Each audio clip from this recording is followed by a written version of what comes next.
Good morning, everybody. I'll be presenting the paper on enhancing e-health using M-communication in a developing country. The paper talks about a real project from the University of Colombo School of Computing, Sri Lanka, with the health sector in Sri Lanka. So these are the authors of the paper. And throughout the presentation, I'll be talking about the introduction, mobile health in developing countries, and the pilot project we did, M-communication system, awareness and education, and finally conclusion. So mobile technologies are increasingly growing in developing countries. Nowadays, mobile phones are becoming an important ICT tool, not only in urban regions, but also in rural and remote areas. The quickest way to get rid of poverty right now is to have one mobile phone, remarked Nobel laureate Muhammad Yunus of Grameen Bank. So this concept can possibly be applied to healthcare as well, particularly in developing countries. Mobile health involves using wireless technologies such as Bluetooth, GPRS, GSM and so on to transmit and enable various e-health data contents and services.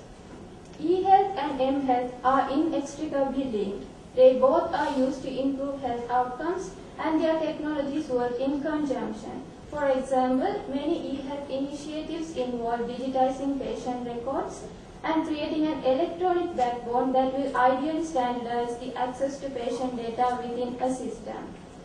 So M-health programs can serve as the access point for entering patient data into health information systems and as remote information tools that provide information to patients and health workers.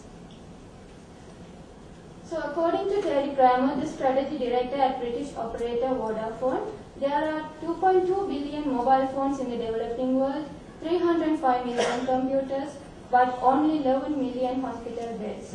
So this clearly reveals that we can harness the power of mobile technology as a high-impact, low-cost tool in order to compensate the scarcity of resources problem in the health field. Mobile health in developing countries. So here I have listed some of the interesting mobile health projects in developing countries. Though mobile health is still in its early stages, it has already begun to transform health service delivery. So the mobile projects that are carried out in the developing countries are demonstrating concrete benefits, including increased access to healthcare and health-related information, particularly for hard-to-reach population. Mobile communication offers an effective means of bringing healthcare services to developing world citizens. With low-cost handsets and penetration of mobile phone networks globally, tens of millions of citizens that never had regular access to a fixed-line telephone or computer now use mobile devices as daily tools for communication and data transfer. A full 64% of all mobile phone users can now be found in the developing world. And further, estimates show that by 2012, half of all the individuals in remote areas of the world will have mobile phone. So this growing ubiquity of mobile phones is a central element in the promise of mobile technology for healthcare in the developing world. The pilot project carried out by the authors in Sri Lanka is a mobile e-health solution that uses a web-based EMR system and video conferencing to link the specialist in a general hospital in a city with a patient in a peripheral setting, and to use M-communication system to effectively and economically communicate with the patients. Here, this makes the health services accessible as a mobile solution from anywhere. The web-based EMR system is used to transfer the information, and a doctor is assisting the patient with easily acquirable and relatively inexpensive technology that is currently being used.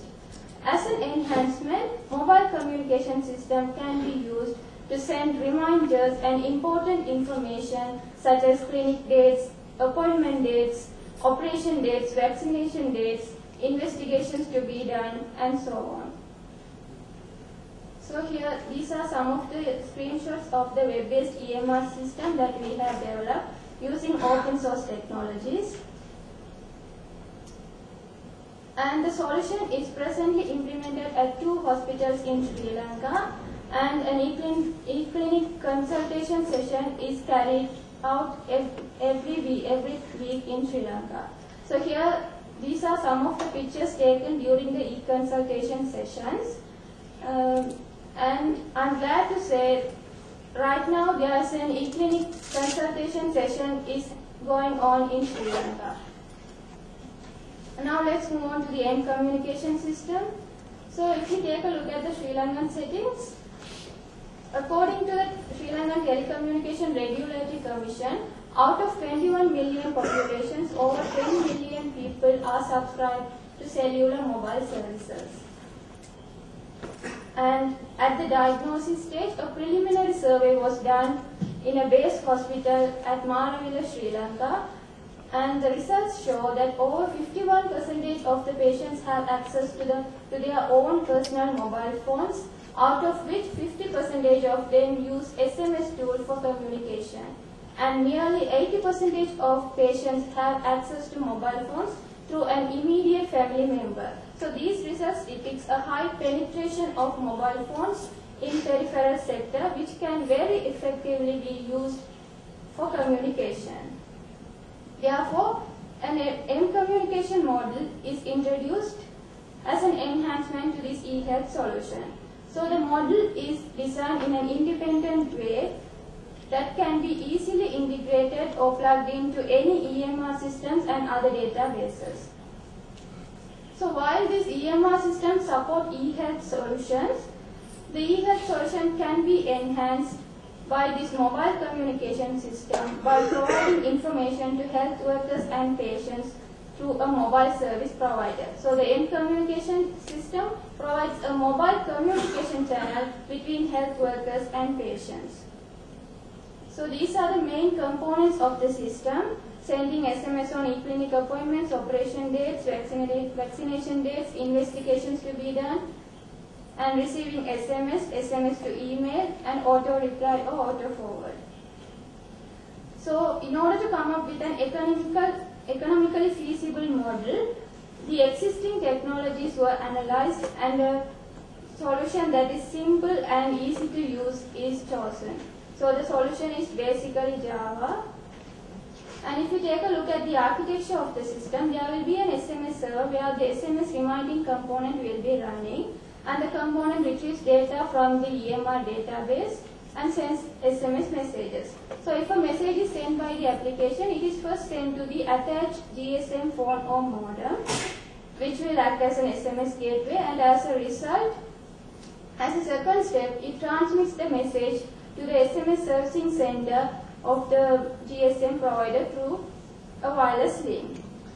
Awareness and education. So in the pilot project, the M communication system is implemented only for the e-clinic patients who will be treated through e-consultation sessions.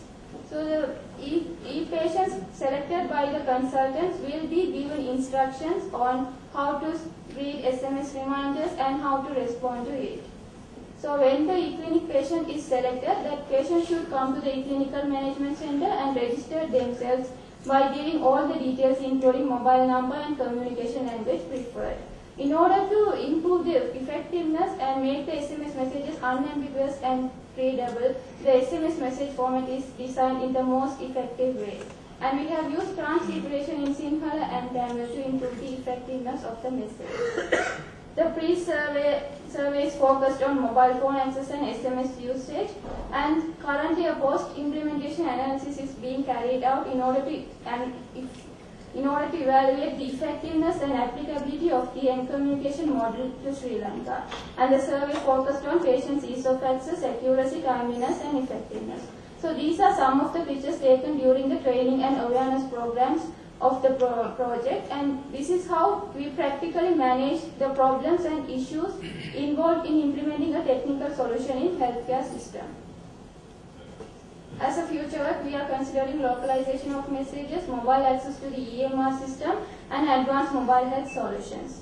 So to conclude, the M communication model supports a patient-centric as an M-Health initiative, provides a form of transparency between health workers and patients, and ultimately supports a patient-centric mobile health initiative by utilizing existing technologies and infrastructure in Sri Lanka as well as any other developing countries, and finally supports the national development process.